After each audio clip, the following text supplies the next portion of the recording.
Jaya Radha Madhava Kunja Bihari Jaya Radha Madhava Kunja Bihari Jaya Radha Madhava Kunja Bihari Jaya Radha Madhava Kunja Bihari Gopi Jana Vallabha Girivaradhari Gopi Jana Vallabha Girivaradhari Gopi Jana Vallabha Girivaradhari Jaya Gopi Jana Vallabha Girivaradhari Yashodanandana Braja Jana Ranjana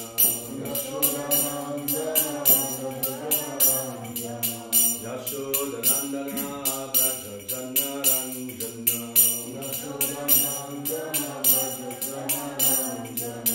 Yamuna Tira Vanachari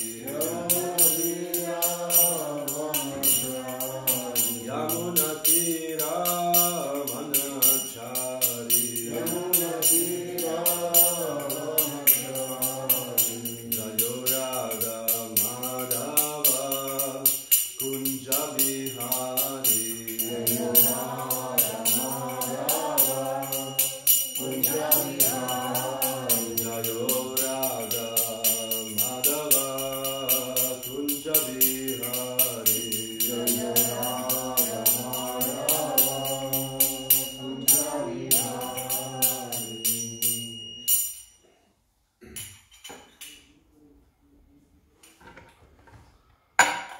Jayam Vishnupadam Hamsa Parivajika Charya Shkota Shkota Shkota Shalaisi Bhaktivedanta Swami Prabhupada Ki Jayam Jayam Vishnupadam Hamsa Parivajika Charya Shkota Shkota Bhakti Siddhanta Saraswati Goswami Maharaj Prabhupada Ki Jai Ananta Koti Vaishnava Ki Jai Namacharya Shrahadas Thakur Ki Jai Gaura Premananda Ki Grantaracham Bhagavatam Ki Jai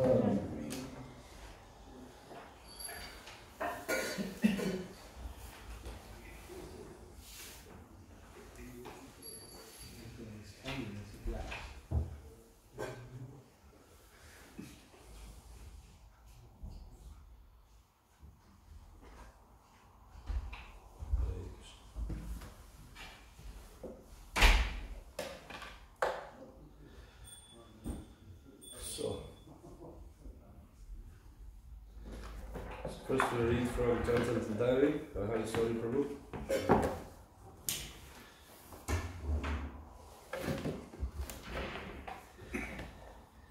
The particular form of Vaishnavism of the Hare Krishna movement dates from Sri Krishna Chaitanya Mahaprabhu, one of India's saints, born in 1486 AD, meaning Anno Domini, or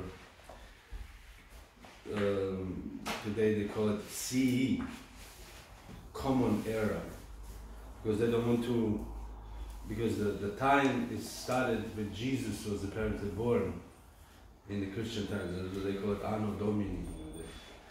But nowadays, because they don't want to be religious anymore, so they call it C, Common Era. So it's because I was reading something, it was like C, I said, what is C? It's a Common Era. So we're living in the Common Era. Which is also ridiculous that the Christians, they thought that before the time didn't exist, or the world only when Jesus was born, this is the zero time, so therefore we have a 2022. The whole world is very puffed up. Lord Chaitanya's immediate followers organized this philosophy in a number of Sanskrit texts, and his religious practices such as chanting and dancing are most authentically represented in America by the Hare Krishna devotees according to this tradition. Now this is a quote. Lord Chaitanya worshipped as the last incarnation Lord Chaitanya worshipped as the last incarnation of Krishna, initiated a disciplic succession. In the mid-19th century, Bhakti Thakur appeared in this spiritual lineage. Soon afterwards, his son Bhaktisiddhanta Saraswati became the spiritual master of India's Gaudiya Vaishnavas, and his most prominent student was Srila Prabhupada. It was at Bhaktisiddhanta's command that Srila Prabhupada later came to America to bring the teachings and practices of Chaitanya to the West. My study, what is this? This is somebody, non-devotees writing. Stilson Judah, this is from Stilson Judah. My study of these American devotees, which I have pursued since 1968, was published in my book, Hare Krishna and the Counterculture. The sociological data revealed through a detailed questionnaire and many hours of tape interviews indicates that many of the devotees have been influenced by the hippie culture of the 1960s.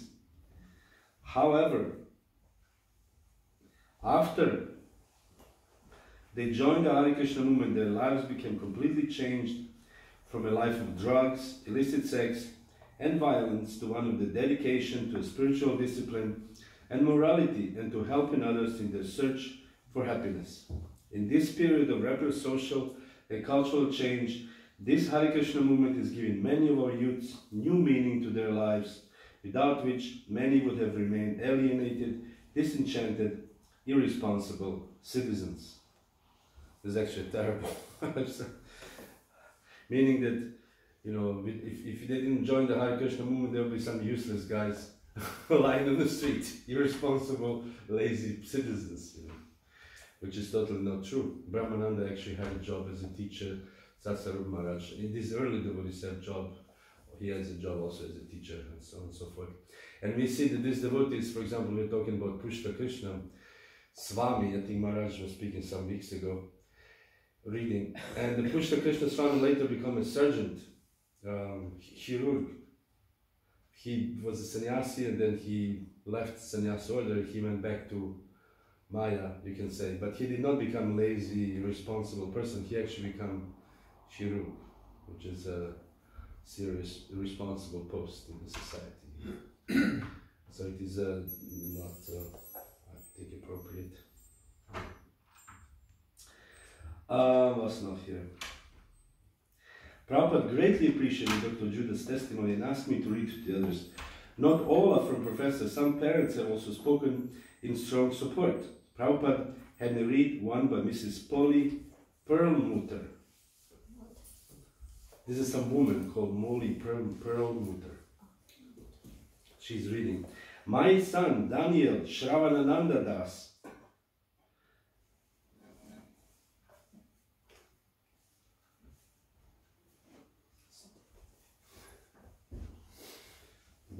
is merciful. My son Daniel Shravanananda Das entered the Hare Krishna movement almost 5 years ago. Whoa. Meaning very old devotee. The only request that he made of me and my husband was that we read the Hare Krishna philosophy and try to understand his new way of life. My husband and I have read everything we could find about the movement and the philosophy. We have visited the Hare Krishna centers in Philadelphia and New York frequently, always speaking to the devotees and having our questions answered. Evidently, these youths feel a revulsion, means they don't like sense gratification or forbidden and permissive values of our society. He recently turned home after almost 3 years in India. My husband and I could see the awareness and maturity in him gained from his experiences in working with the Indian people. He learned firsthand about a different culture and certainly has enriched his life. In our minds, we can compare our son's life to a life of a Catholic monk or a religious Jew of the Hasidic sect. So this is now just some parent who tried to approve the devotee who joined the Hare Krishna movement, to say how he actually improved as a Hare Krishna devotee, improved in the character. And we can see in the lives of many devotees, the devotees actually do improve in character. Particularly, you know, we don't take intoxicants, which is a huge thing. We don't, you know, drive drunk and run over somebody, or devotees living pretty innocent lives, you can say. Very, very innocent lives. Simple. For India, this is like, of course, even nowadays in big cities, we are living very innocent lives compared to citizens of Bangalore or Mumbai, or but still, for the people in villages, this is how they live. Very, very simple lives and very innocent life. And then on the contrary, instead of becoming irresponsible, lazy, and so on, as they say here, what is it? Alienated, disenchanted, and irresponsible citizens, we became actually responsible citizens. And because, first of all, we are getting married. This is, the Hare Krishna movement encourages people to get married. Nowadays, who is getting married? Maybe a few people, a few crazy people, but mostly people don't get married. Because why would you waste your money? If you're rich, if you have money, then why would you get married? Then why your wife takes half of the money? Like this famous golf player, Tiger Woods. His wife took half of it. I mean, she never played a single golf, never played anything, but just because she's married, she was married to him, and he cheated on her with 750 women. It's like an amazing number. He cheated. Hat 500 Frauen, ich weiß nicht, viele. Jede Stadt hat 20. Weil war berühmt und so weiter und reich. Und dann die Frau hat alle halbes voll Geld. Und deswegen Leute denken, nein, ich will nicht heiraten. Aber in der Hare Krishna Bewegung wir heiraten und wir erleben diese sogenannte einfaches Leben. Einfach und verantwortlich. Verantwortliches Leben. Wenn wir heiraten, even when they get married nowadays, they make contracts. Nuptial, let's call it prenup. Yeah, like one can walk away with the whole thing. So devotees actually bring in another level of simplicity and actually nice life. So this is what they tried to present here in this article, I guess. But of course, this was written in the 70s, whatever. Nowadays, it's even more different, because at that time there was only hippies becoming devotees. Nowadays we have all kinds of devotees from China.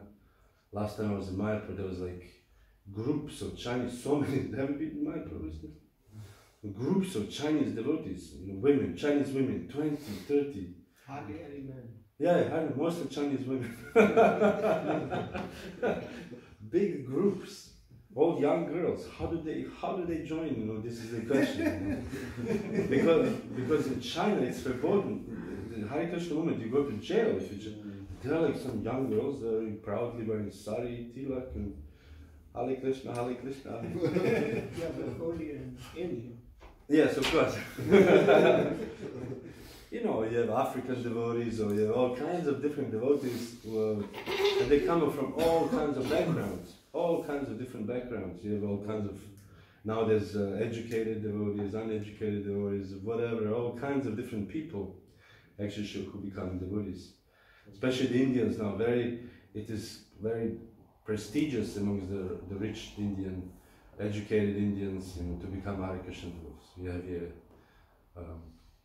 Venimada also come from this category, very educated young man, and he somehow decided to, clean the floor or move the board of Samsaradava, although he could be, whatever. So we have different, this is called demographics. The Hare Krishna devotees come from different demographics nowadays. So. Noch was dazu? Could you explain? Maharaj mentioned something about contract. Could you explain? I couldn't understand. Contract? Yeah. Between marriage. What is it? This is called, in America, it's called prenup. Prenup, nup means nuptial, meaning before we get married, we sign a contract. And contract is, if we divorce, you can take only 10%, or you can take this much money, or different. and then she agrees, okay, and then sign the contract. So most of the people do this. You know, people have some money, they sign prenup. Because, you know, we may divorce, you don't know. Which is really love, you know, love in exchange. Pretty Lakshana. If I divorce you, then you get nothing. You know, we can still marry and live together. This is all. Kali Yuga is like a very, very strange age. And it's becoming more strange, as we can see now. You cannot enter the store unless you're vaccinated. And this is so weird, you know. And it will come more and more weird. We don't know what is awaiting us. So therefore, I was reading today, Prabhupada says, Prabhupada gives the example of in Africa, in some villages, the old people, when they get really old, they eat them, you know, the cannibals. And he said then that he was talking to Professor Kotowski, and Kotowski also said that old people are useless, they should be killed, you know, because there's no need for them. And Prabhupada says, this will also come to the West. Is it better to leave this place as soon as possible? So we don't know what is going to come. So anyways, let's read Srimad Bhagavatam. Om Namo Bhagavate Vasudevaya. Om Namo Bhagavate Vasudevaya.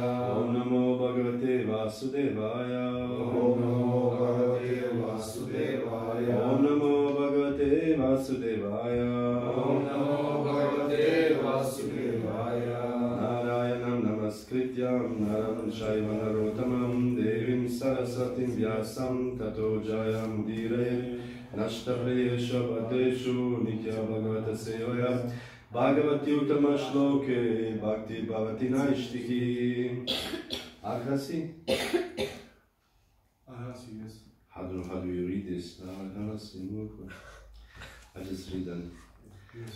Arhasi Muhur Arhatamarhanam Asmakam Anupatanam Namo Nama It Etavat Sat Upashikshitam Kor Hati Puman Prakriti Guna Vyatikaramatir Anisha Ishvarasya Parasya Prakriti Purushayor Arvaktana Vir Nama Rupa Kriti Virupam Nirupanam Sakala Chana Nikaya Vrijina Nirasana Shivatama Pravara Guna Gunaika Desha Katanad Rithe.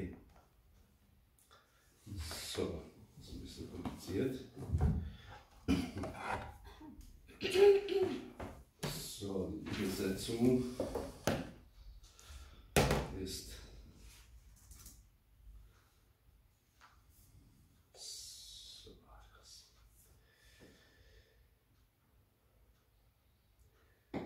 Ritvija Uchu.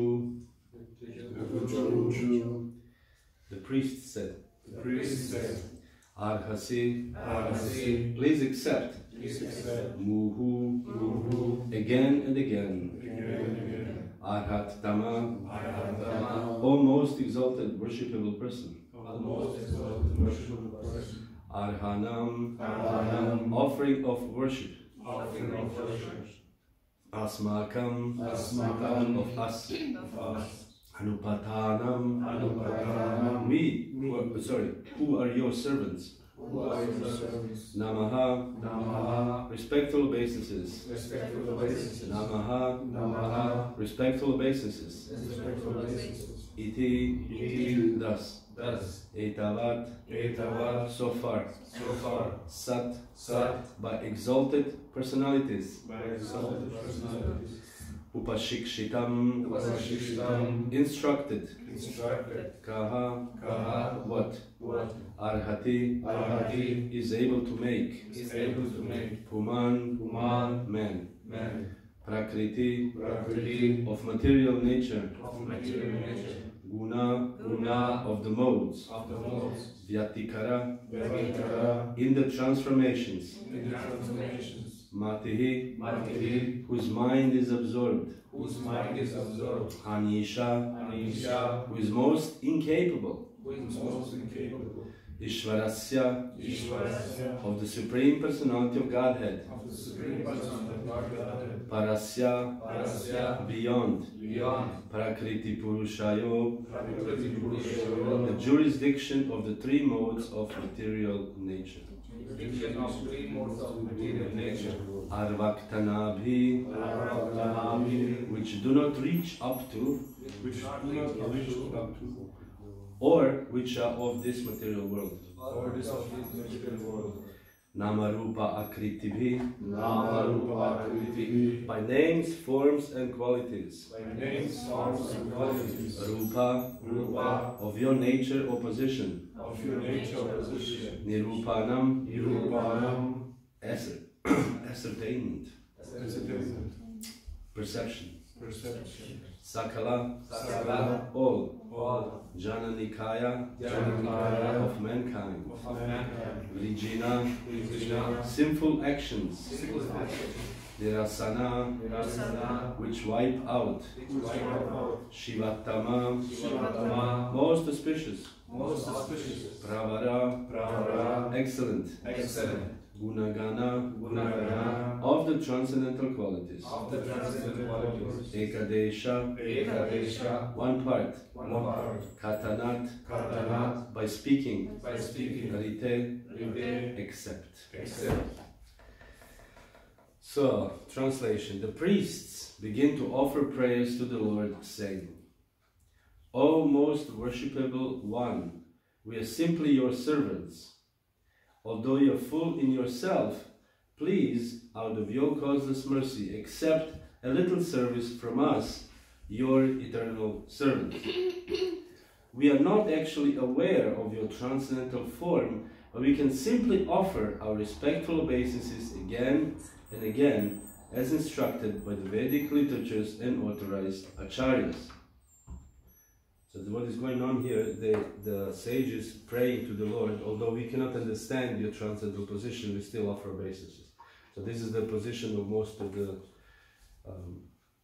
devotees or aspiring devotees in the Hare Krishna movement. We come in front of the deities and we say, you know, as they say, I'm simply your servant and I'm not really aware of the transcendental glories, but I know you are somehow there, your Lord, so please accept my respectful obeisances. Materialistic living entities are very much attracted to the modes of material nature, and therefore they are never perfect, but you are above the jurisdiction of all material conceptions.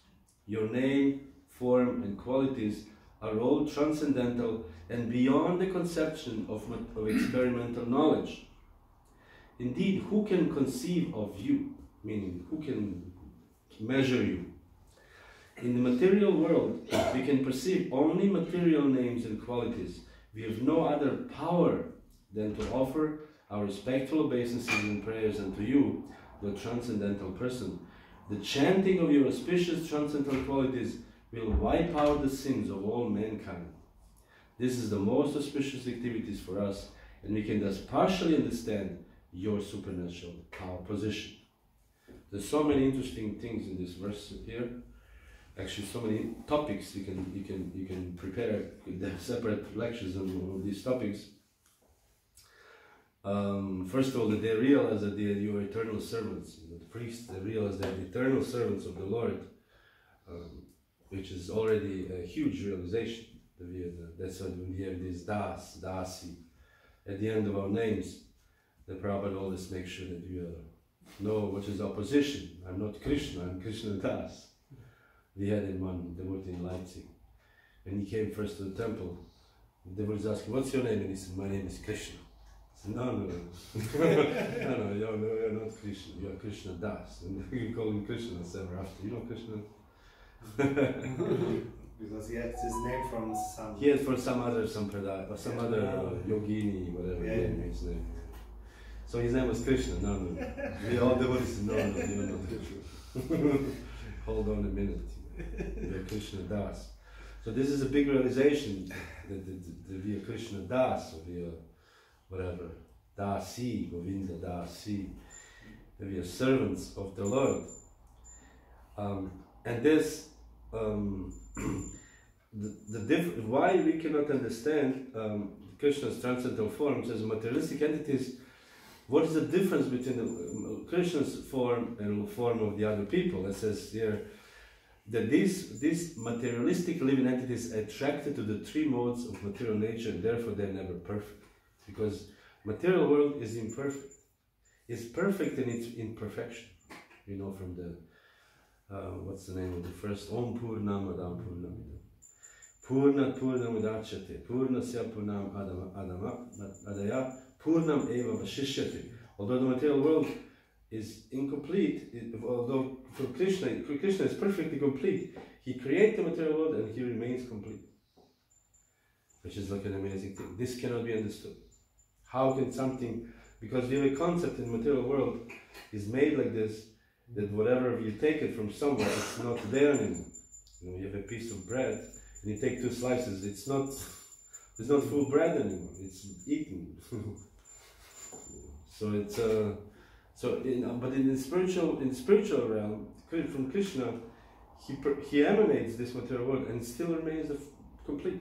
This is like, therefore this is a difference. In the material world, everything is imperfect. Doshas, the so-called doshas, imperfections. Therefore this verse, Kali dosha, in Kali Yuga it is full of faults, not just one fault, but full of faults. Where are we now? But you above the jurisdiction of all material conceptions. This is the interesting thing. That Krishna is, beyond the jurisdiction. I will read some later on from Jiva Goswami's Sandarbha.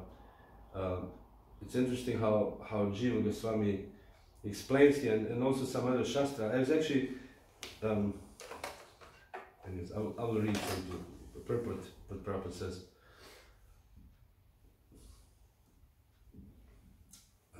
Okay. Purport. The Supreme Personality of Godhead has nothing to do with material perception. Even the impersonalist Shankaracharya says, Narayana Paro Vyaktat.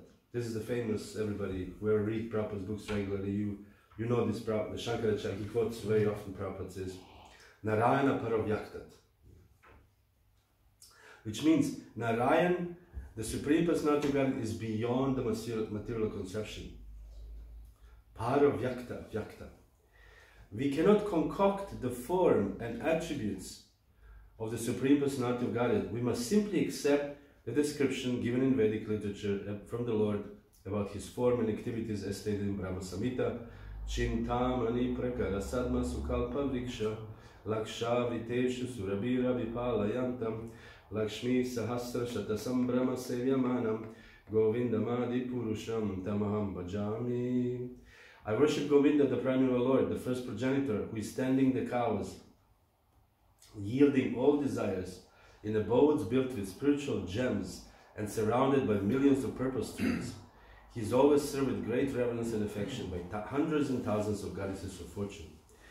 Prabhupada says, now, we can have some conception of the absolute truth, his form and his attributes, simply by reading the description given in the Vedic literature, an authoritative statement given by exalted personalities like Brahma, Narada, Shukadeva Goswami, and others.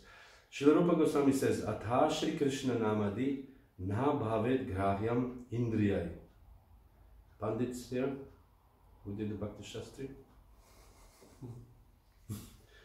Meaning, we cannot conceive the name, form, and qualities of Shri Krishna through our material senses. Actually, Prabhupada translates as blunt material senses. Blunt means that this is like gross material senses. Because of these other names of the Lord are Adokshaja and Aprakrita, which indicates that he is beyond material senses. Prakrita means material nature, and Aprakrita means he has nothing to do with this material nature. So if your name is Aprakriti Devidas, it's like, wow, transcendental. Out of his causeless mercy upon his devotees, the Lord appeared before Maharaj Nabi. Similarly, when we engage in the Lord's devotional service, the Lord reveals himself to us.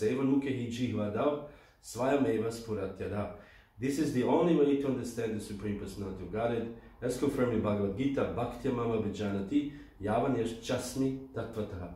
One can understand the Supreme Personality of Godhead through devotional service. There is no other way. We have to hear from the authorities and from the Shastras and consider the Supreme Lord in terms of these statements. We cannot imagine or concoct forms and attributes of the Lord. as I mentioned before, there's so many churches, people worship all kinds of things. I actually was personally witnessed once in Philadelphia, Church of Elvis. And you can go and there was Elvis stand there, the guitar. This is a Church of Elvis. You go and pray. I don't know what you do inside, but it's a Church of Elvis. It's a spec. This is a spec. In Argentina, they have a church of Maradona. No, yeah, of course. Of course. La mano de Dios. Church of Maradona, of course. Who else? You know. Anyway, so the point here is that Krishna is beyond this, and Prabhupada quote this verse, Narayana Paravyakta. So I took a little trouble to find this verse. This verse Shankaracharya quotes before the introduction of the Bhagavad Gita, when he wrote Bhagavad Gita, commented on the Bhagavad Gita. So he wrote like this: Narayana Paravyaktat Andam Avyakta Sambhavan Andasyantas Tvimeloka Sapta Dvipa Chamedini. And Narayan is beyond the unmanifest, Avyakta. Narayana Paravyakta. Avyakta means unmanifest. And then he quoted this Andam Avyakta Sambhavam. Interesting, this Andam is actually egg, because I was thinking like egg, but you know that meant, I was looking at the Sanskrit dictionary, and egg means, you know, egg, but also material. This is a material universe, is born out of the unmanifest. So how is this? Meaning that this unmanifest, there's a manifest and unmanifest, avyakta and vyakta. The material world is manifest. Sometimes it's manifest, sometimes it's unmanifest. We know the Mahavishnu, when the material world, when he breathes in, breathes out, all the material world manifests. And when he breathes in, everything enters into his body. And then the whole material existence is unmanifest. It's not manifest anymore. It's not manifest anymore. But Krishna is beyond this. And it says that this Mahavishnu, from Mahavishnu comes everything. Prabhupada quote this verse, this is Eko Narayana Asit. Only Narayana existed before the creation. Nothing before. So this, I was thinking when I was reading this, why is it important for us? What is important for us that we know that only Narayana exists before? Prabhupada also quote Atharva Veda. Only Narayana existed in the beginning. Neither Brahma, nor Shiva, nor fire, nor water, nor stars, nor sun, nor moon existed. You know, everything, this all came later. Only Narayana existed.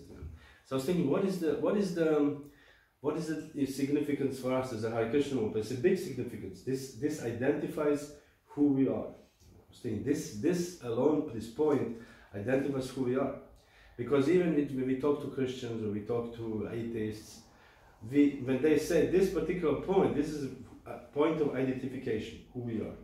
Like for example, if you talk to somebody from the Shankara Sampradaya, then our philosophy basically about material world is all the same up to this point. So what is beyond the avyakta? You know, then they say, well, we don't agree with this. We think the person is beyond. Or we talk to a Buddhist, also very many similarities. But then there's come to this point, what is beyond the avyakta? You know, or we talk to an atheist, or we talk to scientists. You know, scientists, of course, they immediately say there's no avyakta. You know, this is always eternally existing. So many so-called atomists. You know, I think this is also prevalent now. This philosophies that everything is just atoms, are just continuously circling somehow, which is really very difficult to accept if you have a little intelligence. How can, if something circles so much, you know, atoms, to make us to have bodies, why they don't circle further? Why do I have 5 fingers? Why don't I have 7 or 8 or 25? Which makes total no sense. No sense. But it's amazing. This is what Bhagavad Gita describes as Maya Apahrita Jnana. Naradamas, was it? Nava Jananti Muda, Naradama, what's not? Dushkriti, Nama Dushkriti no Muda, Naradamas, Maya Pahrita Jnana. Maya Pahrita Jnana, the knowledge is stolen by illusion. There's so much an illusion that you speak nonsense, or do you have so much knowledge? What's the meaning of Naradama? The lowest among mankind. Narada Udama, I think. So, how is this possible? That you accept this, that everything is moving constantly, and then, or just this very stupid evolution theory. This is such a dumb theory. This is amazing. Everybody bought it. This is so dumb. Like, where are those pieces? I mean, why? First of all, why are monkeys still monkeys? There are thousands of years the monkeys existed. Why are they not changing? At least some change. They should have, wings here or something. Nothing. Monkeys are monkeys. Every species is exactly the same as it was thousands of years ago. So what is the evolution? What is going on? And how are humans evolving from now, for example? If we are the highest beings, how are we evolving? And of course the scientists, they try to say now that we are evolving through technology. Now we are expanding ourselves, whatever. We are degrading ourselves. We are now, actually you are turning your back to Prabhupada.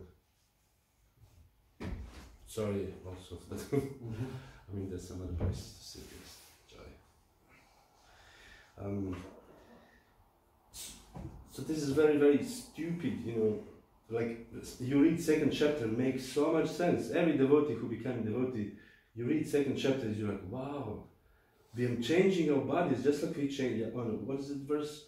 Jirnani? Yeah, something. We are changing this body as we are changing the clothes. You change the coat, you put it back, and it makes so much sense. But then people are like, whoa, no, this is no.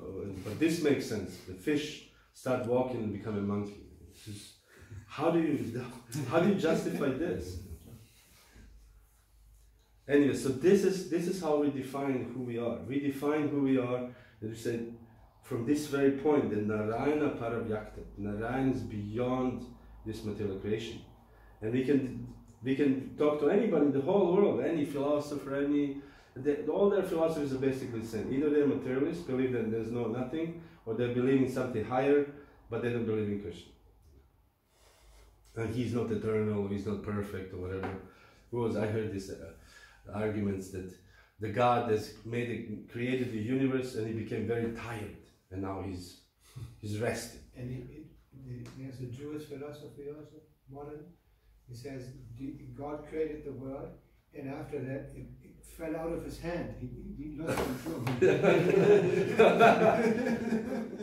Yeah, because this is the only this is in a human's mind. This is how it makes sense.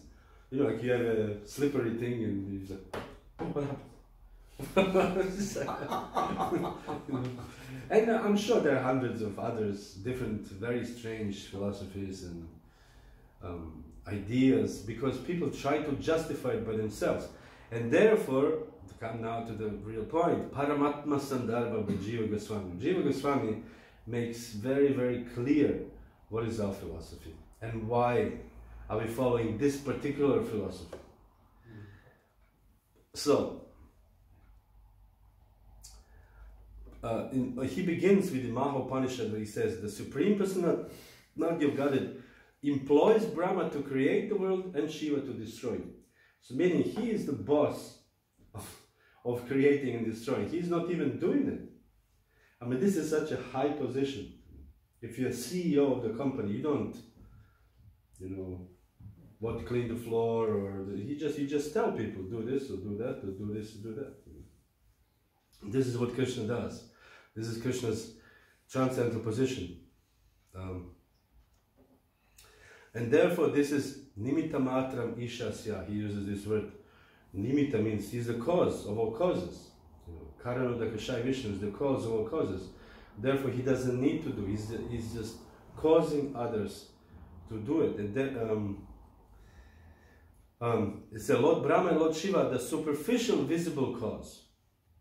So this is what, as I said, as devotees, when we become more and more conversant with this philosophy and understanding of the philosophy, we'll understand what's going on to us. And especially the Sankirtan devotees, they learn this very quick. You go out and somebody tells you, "Wow, get a job, you're stupid," you know. And you become angry. "Oh, you telling me?" And he says, "Oh, what are you telling me?" And they're fighting. And then the person leaves. And then after half an hour, the person comes back. If the devotee acted very humbly, after half an hour, the person comes back and says, "I'm sorry, I don't know what happened to me. I'm actually very nice to people all the time. But I take 2 books. Isn't it, Rupa? It happened to you sometimes?" No? It happened to me before. Rarely. I happened to one guy who was so angry at me, and I didn't do anything. And there was this and that and that. And I said, "I'm sorry, you know, I'm standing here or whatever." I guess I acted within some reason. And after some time he came back and he said, "I don't know what happened to me." So meaning, Krishna as a nimitta matram ishasya, he's a cause, he's the supreme cause. He's using these people, or using this material energy in the form of these people to actually teach us something. And we understand, oh, this person actually who yelled at me, he's not the cause. He's also a victim in reality. He's a victim in this case. Or the victim in this case, or whatever. But the real cause is Krishna. So this is what the Sankirtan teaches us very, very well. I mean, any service in general, but Sankirtan in particular, you can see how Krishna, or sometimes people just come to you, isn't it? You walk on this, I happened to me once, I was walking on the street, and one woman was running after me, and I said, "Well, I'm on the 4th floor in this office building, I saw you, I didn't know what that is. And I just thought, I have to see what this boy is selling," and she just ran after me and bought a book. You know, and you wonder, oh, okay. Isn't it, how many times? Yeah, I had this happen to me also. Not exactly the same, but somebody said, "You know, you're running all the time, what are you doing?" I said, "Look at these books." Yeah. It's especially if we distribute in the same spot. The people used to know us also. Yes. Like Arjuna Vallabha, he's amazing. He went always to here to Köln, the same spot. And one day I went with him, because it was the last day I wanted to distribute with him. And people coming and they know him, they're greeting him, they talk with him. So because he's always the same spot, and he makes friendship with the people, and it's amazing. Yes. Okay, so we know that the ultimate cause is Krishna. Then Jiva Goswami goes further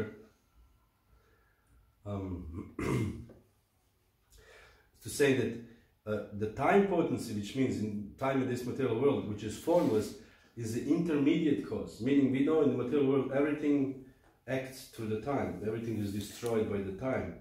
And so this what's going on in the material world is just the intermediate cause. So we know this, okay, this is intermediate cause. Like sometimes, you know, it's raining, or sometimes things don't go your way. Sometimes you know, I remember once we were driving car and there's Stau, and I think we spent like 12 hours in Stau. You could not even side street, nothing worked, and we were so fried, but we just chanted, you know, chant Hare Krishna, you know, it's, the time is the destroyer of all things, you know. Intermediate cause is the time.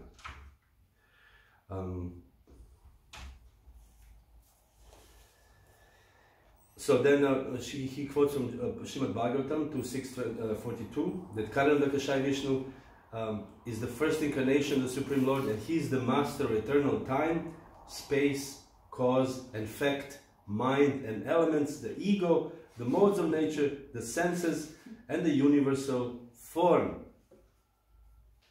So he's in charge of everything. This is all his thing. So we always know, this is our picture. Whatever happens in this material, we know, okay, so this is something to do with Krishna. Because everything has to do with Krishna.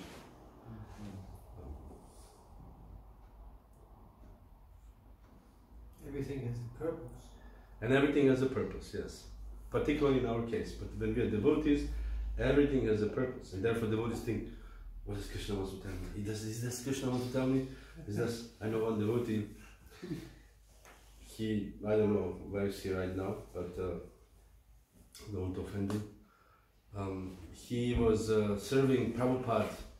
He's supposed to serve Prabhupada in his rooms in Radha Damodar. He was living in the temple, in Vrindavan temple. So he was going back. No, he had the first day of service to go to serve Prabhupada in the Radha Damodar. So he was going, very, very narrow streets, lots of cars, lots of people, and so he was walking through the streets going to his first service, and the cow came and gored him in the chest, and he fell, and he thought, this is a sign from Prabhupada that I should not serve him. And he went back, and all the devotees said, this is nonsense, go back. Temple president said, go back and serve Prabhupada, so that he went back. But sometimes devotees do have this, become a little bit too superstitious. Because we always look for Krishna's sign. Is this Krishna's sign? Is this Krishna's sign? Or is this Krishna's sign? But we should, yes, maybe it is Krishna's sign, but we should always confirm these signs. We should always confirm with a senior devotee and ask him, do you think this is really a sign or this is just some mind? Because we can, in our minds, we can imagine all kinds of things. Krishna spoke to me, or there's one devotee, you can say, that he even started his own movement, and he was in a newspaper, and he said he plays basketball with Jesus and Krishna all the time. And, we can imagine, the mind is an amazing thing. We can imagine all kinds of things. We know that Prabhupada was very much against, there was one yogi, particular yogi, who wrote a book, and he wrote, when he was in New York, he looked through the window and Krishna was sitting on a chimney, and he was playing flute. The Prabhupada said, no, Krishna doesn't sit on a chimney, Krishna is Vrindavan, eternally plays with his gopis in the forest. So he wanted to say that this is speculation, we don't speculate. But at the same time, we do look for signs. Maybe Krishna wants to tell us something. Maybe Krishna, especially when we read, maybe Krishna wants to instruct us something. So it's an active. Our relationship with Krishna is a very active relationship. It's not like, okay, we become members of religion. This religion I like, and then you just sit there and wait. I'm a member of the religion. You have a sign here. Like we have a card, a library card, and a member of the ISKCON. It's an active relationship.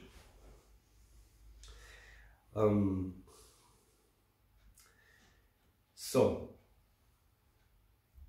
what are you reading from? Sorry? Is that still the purport? No, I'm now reading from Jiva Goswami's purport to Paramatma Sandarbha. Good to know. Yeah, yes. The purport was there, Prabhupada was finishing when he said Narayana Paravyaktat, that this is Narayana is beyond. So I just added to this, and Jiva Goswami is also quoting from Bhagavatam some verses. But so there's a little bit mixed. No, I'm just adding. So the point here is Jiva Goswami mentions that the scriptural evidence is the truth. That the Supreme Lord, this is how we identify the truth, is through the scriptural evidence. And the reason is that these scriptures are not, we cannot find the truth based on logic. This Tarka Prabhupada also many times called it Tarka Pratishta.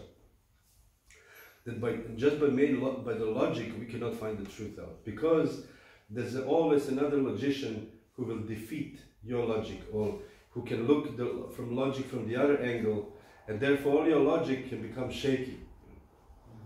So therefore, if I say Krishna is the Supreme Personality of God, and then someone said, well, he uses the logic, and he just this position of Krishna is unshakable. The position of the Supreme Personality of God is unshakable. So therefore, we don't accept logic as the main way to find the truth, but we accept the Shastras. And Prabhupada always mentions Shabda Brahma is the way to find the truth. Shabda Brahma. Because in the Shastras, it is described. So therefore, we follow our Shastras, particularly, Srimad Bhagavatam, where Krishna particularly one verse, which is a very most important verse in the Srimad Bhagavatam, and this verse goes as, what's it? Not most important, but in this particular explaining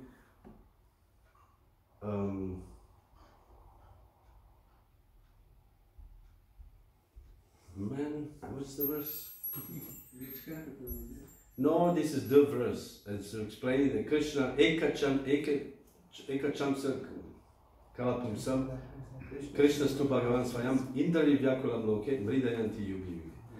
That says all others amsas, all other parts are part of Krishna. And Krishna stu Bhagavan Swayam. This sentence, Krishna stu Bhagavan Swayam, is our main guideline in our International Society for Krishna Consciousness, our main philosophical point. Krishna stu Bhagavan Swayam. Krishna is of all, there's so many different Bhagavans, so many, as we read recently, Narada is also Bhagavan, and so many different great personalities. Shiva, sometimes they call him Bhagavan.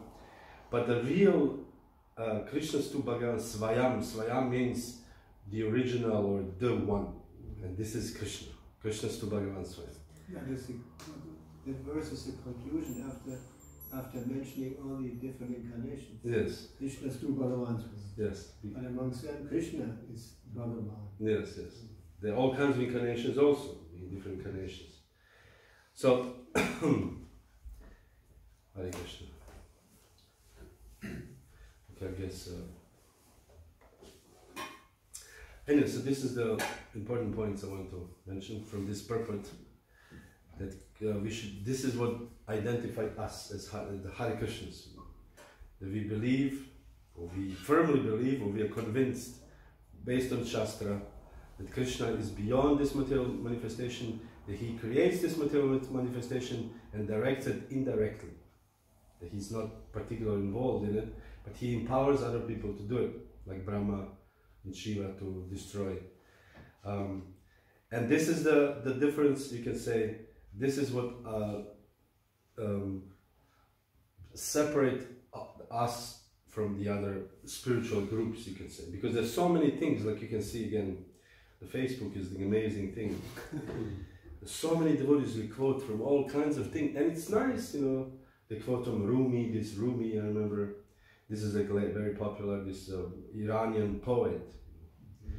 And you know, talk about love and humility. This is all nice, but this Rumi's philosophy is actually impersonal.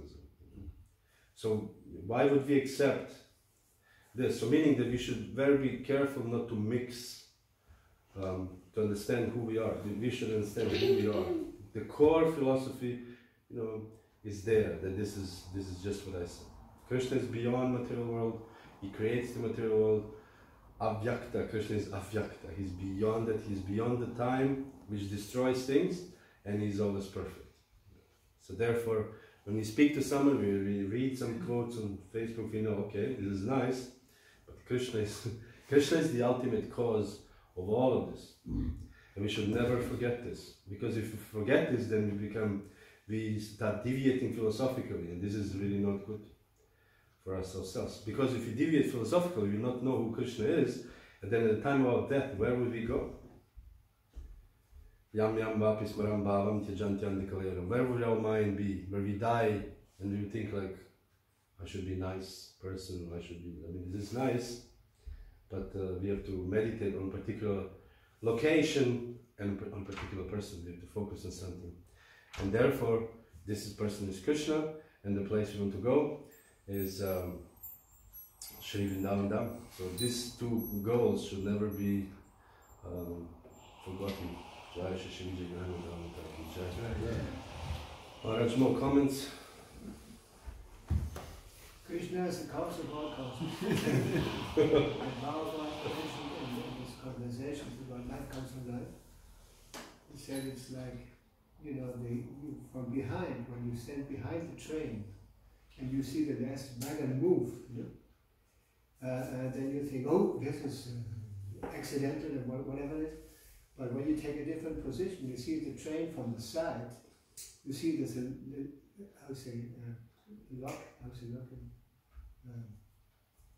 locomotive. What is it in English? Locomotive. Yeah, locomotive. is giving the first kick to the first wagon, and then the last one also. Yes. That's how Krishna positioned us.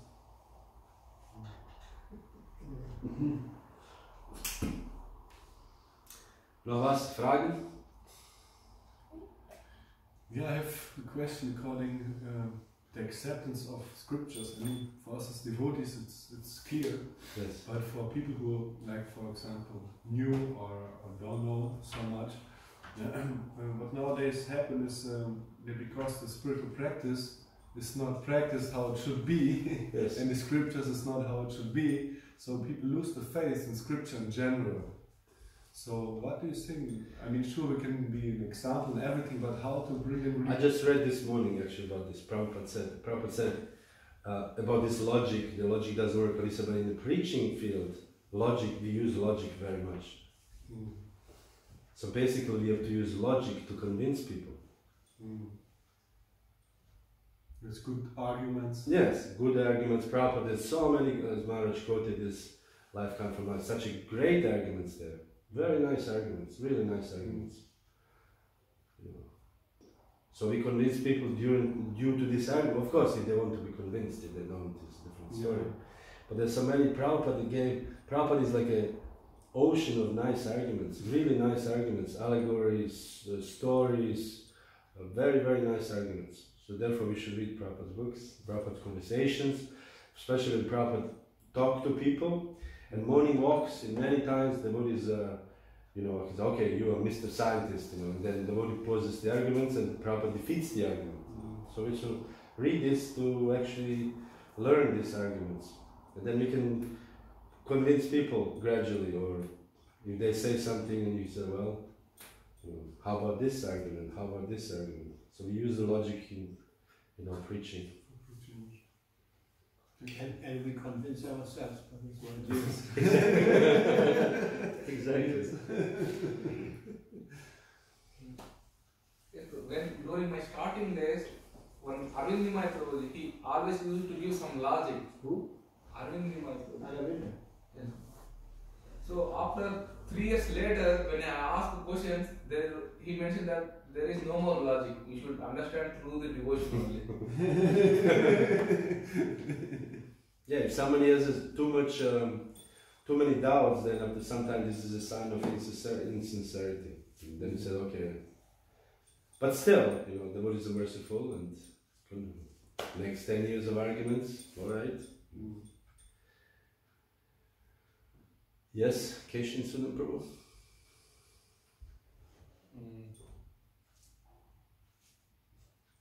So,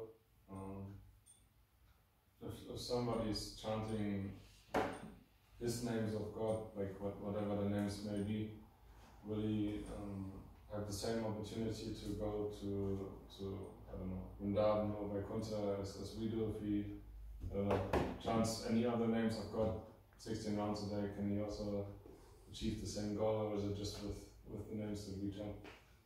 Yam yam mapis param bhavam tejanti antikalevam. Wherever your mind is the time of your death, this is where you would go. If he doesn't meditate on Vaikuntha and Lord Narayan, how can he go to Vaikuntha and Lord Narayan? So he will go wherever his mind or consciousness brings him. We don't know where that is.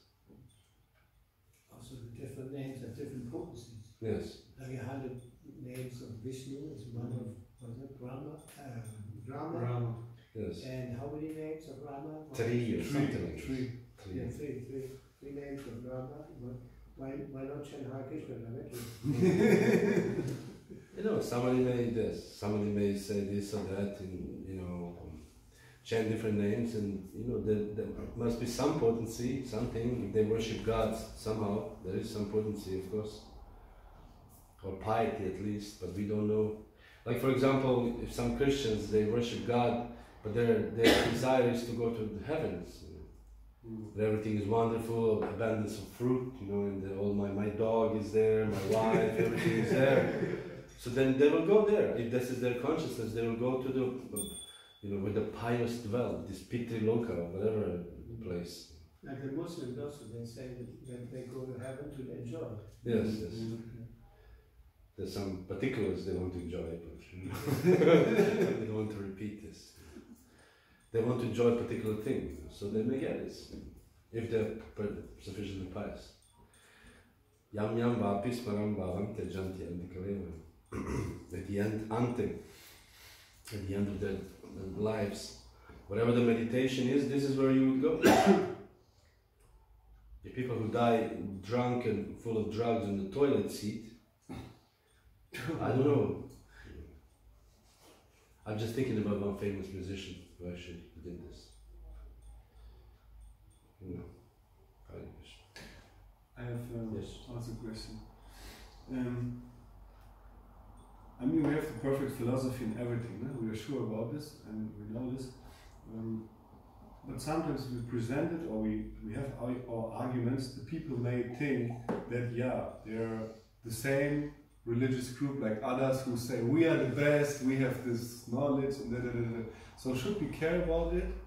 That they maybe think this, or should we just present as it is, and if he takes, okay, if not, then not? Or depends also on our mood, how we present it. So maybe you can talk a little bit about this.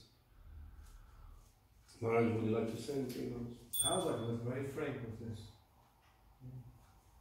I mean, directly said there's nothing less than Krishna, and that was it. And if people accept it, well, good for them. If they didn't, well, unfortunate.